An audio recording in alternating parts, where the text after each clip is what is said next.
Welcome back to Double Fries No Slaw. Some upsetting news, some concerning news. We had done 2 videos already this week, a live this morning and a portal video specific to yesterday that we said, hey, no major surprises, nothing to be real concerned about, no real main contributors jumping in the portal. And then obviously that is a very different mood that we were in then than we are now. Luke Kromenhoek, according to Hayes Fawcett, and then other reports as well, jumping in the portal.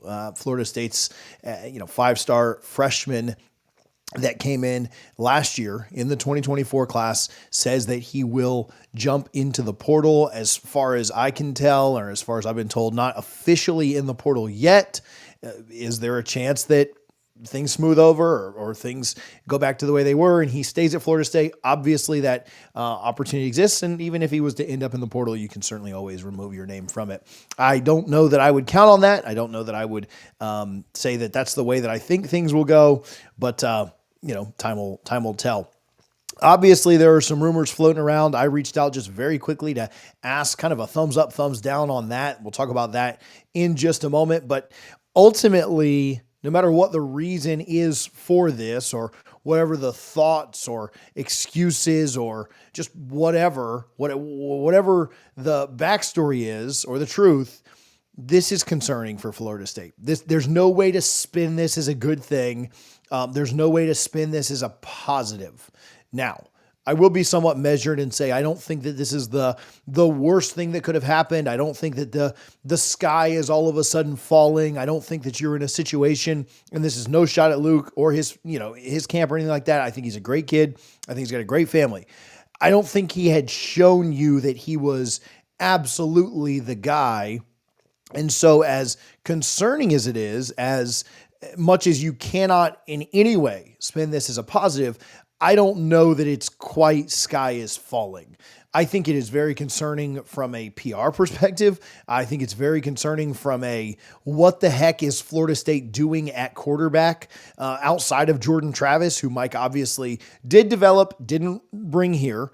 What the heck has Florida State done for 5 years at quarterback, from recruiting to the portal to decommits to flips to just whatever, however you want to look at that. It certainly is a big question mark and probably the biggest question mark of the Mike Norvell tenure when you look at a specific position.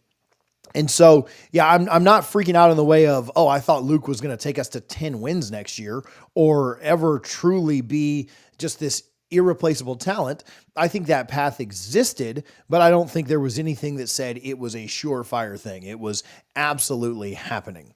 I reached out just very quickly before we jumped on. This news came out 20 minutes ago from now when we're recording, and just asked, like, hey, some of the rumors, some of the smoke on social media and in different comments and stuff is that there were contract negotiations. Was this more of a money thing? Was it more of a fit thing? Was it because of the rumors around Castellanos? Was it because of, Brock or Luke? Or what is the truth? Is there truth to the money side of things? And the quick answer I got back was, hey, we'll talk about this more later. But yeah, we weren't able to come to a solid negotiation of finances. We weren't able to get to a place where both sides were comfortable. And if that's the case, I don't have any information on numbers or any speculation on how much was being asked or offered or anything like that. If it is a money decision, if that's where it's at, then I guess I'm a little more okay with it. I think that we are in a situation, and Florida State was in a situation last year where, and I'm not implying that this is what Luke did or his camp did or anything like that, but Florida State was in a position last year where they were publicly held hostage for more money. And I'm not implying that that's what Luke did. I'm not trying to paint anybody out to be a bad guy. But Florida State needs to, at some point, say, we're not going to over-deliver financially what we're comfortable doing. Does Florida State also need to be more competitive at times when they're making financial offers? Absolutely. But without knowing the numbers here, without having any insight on that, I'm not going to speculate which side was more right.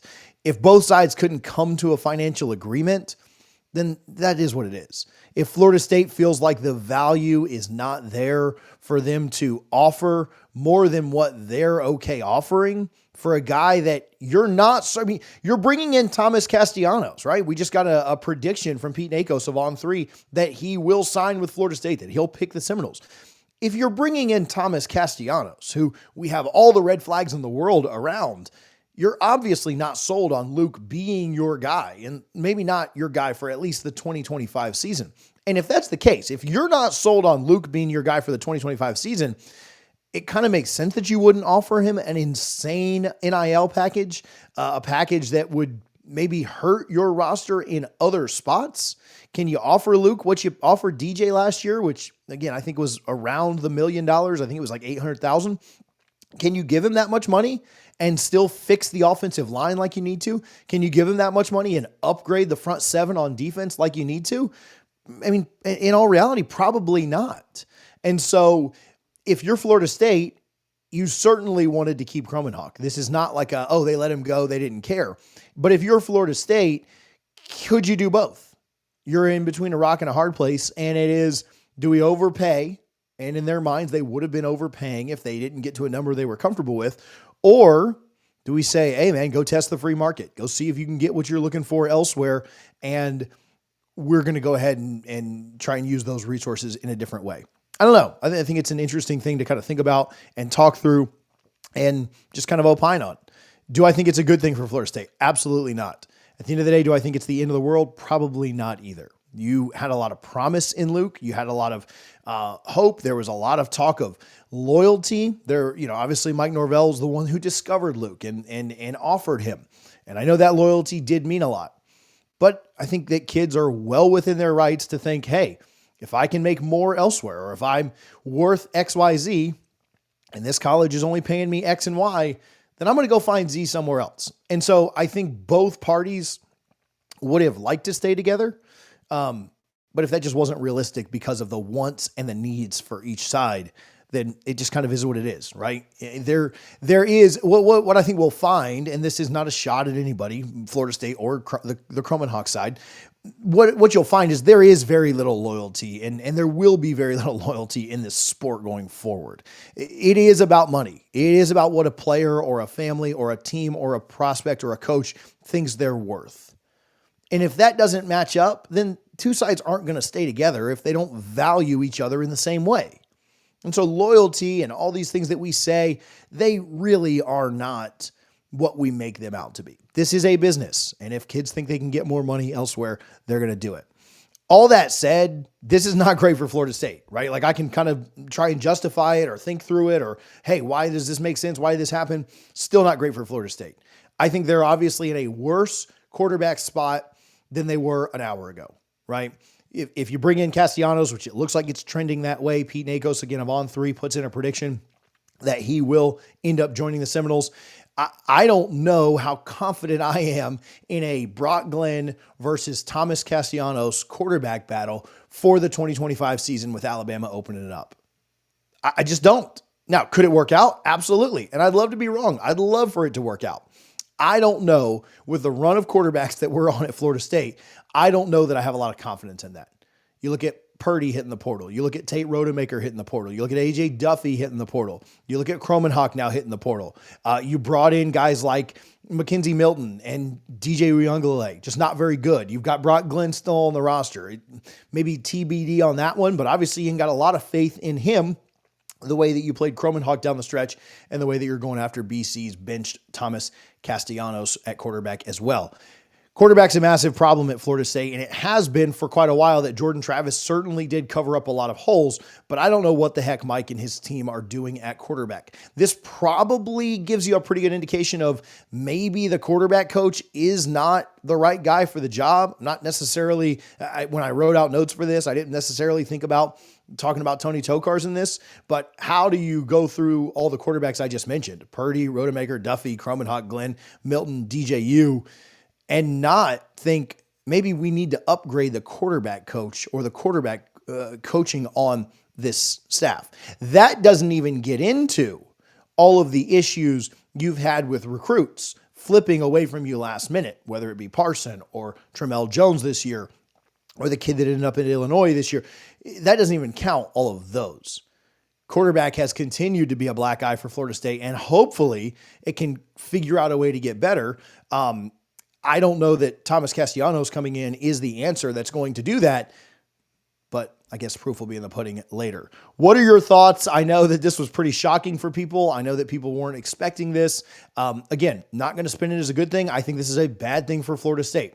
Are there maybe reasons why it's justified, why it makes sense? Absolutely. Yeah. Both sides didn't agree on a dollar amount. That's pretty straightforward. Would you like college football to not come down to that? Probably. But that's the college football age that we live in right now. And if both sides don't see eye to eye, then they move on. All that said, would I have rather Florida State overpaid for the PR? I don't know.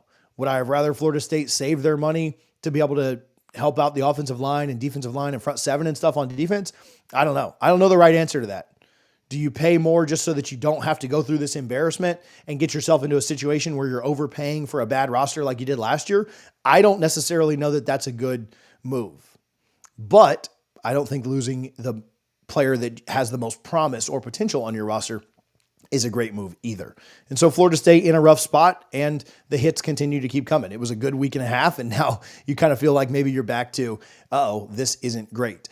At the end of the day, Kromenhoek's production this year, he showed some flashes, not good enough for you to probably overpay. I mean, it's not a great situation that you're in, but I think that Florida State probably made the right decision here. It just isn't a very good look.